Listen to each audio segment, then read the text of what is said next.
bombastic side eye, criminal offensive side eye.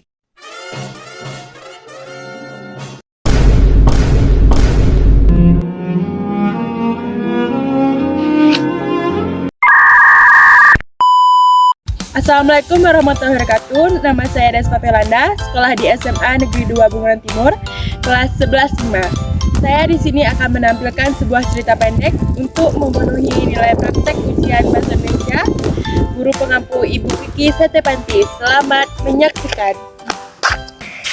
Keong emas. Pada zaman dahulu kala, hiduplah seorang raja bernama Raja Kartamarta. Ia memimpin sebuah kerajaan yang sangat megah dan mewah. Kerajaan tersebut bernama Kerajaan Daha.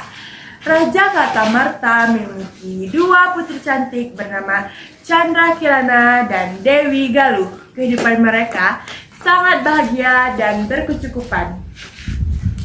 Pada suatu hari datanglah seorang pangeran tampan dari kerajaan Kahuripan, yakni Raden Inu Kartaparti. Maksud kedatangan Raden ke kerajaan Daha adalah untuk melamar salah satu putri raja, yaitu Chandra Kirana. Kedatangan dan masuk dari Raden tersebut sangat disambut baik oleh raja dan lamarannya pun diterima oleh sang Chandra Kirana. Namun karena pertunangan inilah membuat Dewi Galuh merasa sangat iri.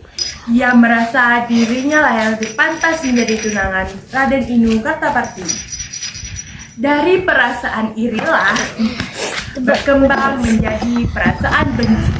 Dewi Galuh pun mulai merencanakan sesuatu untuk menyingkirkan Chandra Kirana dari kerajaan. Keesokan harinya, Dewi Galuh pergi ke penyihir jahat untuk meminta bantuan kepada penyihir menyingkirkan Chandra Kirana dari kerajaan. Penyihir jahat pun mengiyakan permintaan dari Dewi Galuh tersebut. Namun, penyihir tersebut tidak bisa pergi ke kerajaan langsung karena akan menimbulkan kecurigaan. Karena tidak bisa ke kerajaan langsung, Dewi Galuh pun mempunyai siasat baru. Ia memfitnah Chandra Kirana hingga Chandra Kirana pun diusir dari kerajaan dan pergi dengan rasa sedih. Setibanya di pertengahan jalan, penyihir pun mengutuk Chandra Kirana menjadi keong emas. Kutukanmu akan hilang jika kau bertemu dengan tunanganmu, Chandra Kirana. Akhirnya, keong emas tersebut dibuang di sungai. Pada suatu hari, ada seorang nenek sedang mencari ikan menggunakan jala. Keong emas pun tersangkut di jala nenek tersebut. Wah, sungguh indah keong emas ini. Aku akan membawanya pulang dan menjaganya dengan baik, ujar si nenek. Keesokan harinya, makanan lezat pun sudah tersaji di meja makan nenek, dan hal itu pun terulang setiap hari. Nenek pun mulai curiga, siapakah di balik itu semua. Nenek pun bersembunyi untuk melihat siapakah yang datang itu. Ternyata, siapakah kau putri? Mengapa kau ada di sini? Ujar si nenek. Aku keong emas, Nek. Aku dikutuk oleh saudaraku sendiri karena ia ingin merebut tunanganku. Namun kutukanku akan hilang jika aku bertemu dengan tunanganku. Sementara itu, Raden tiba di pondok nenek dan mengetuk pintu nenek. Tuk tuk. Ada orang di dalam? Chandra Kirana pun membuka pintu tersebut. Raden Inu, mengapa kau sampai ada di sini? Aku sedang mencarimu, Chandra Kirana. Ayo pulang bersamaku. Raja sudah menunggumu di kerajaan.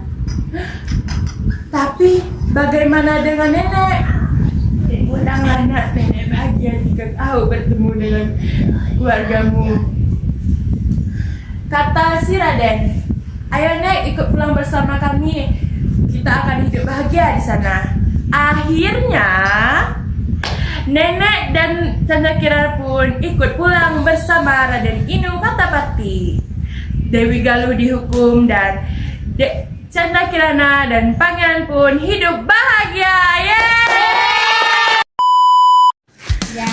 Pesan moral dari cerita ini adalah kebaikan hati akan mengalahkan kejahatan. Jangan iri hati, kebaikan akan berbalas. Kecantikan sejati datang dari hati. Wassalamualaikum warahmatullahi wabarakatuh.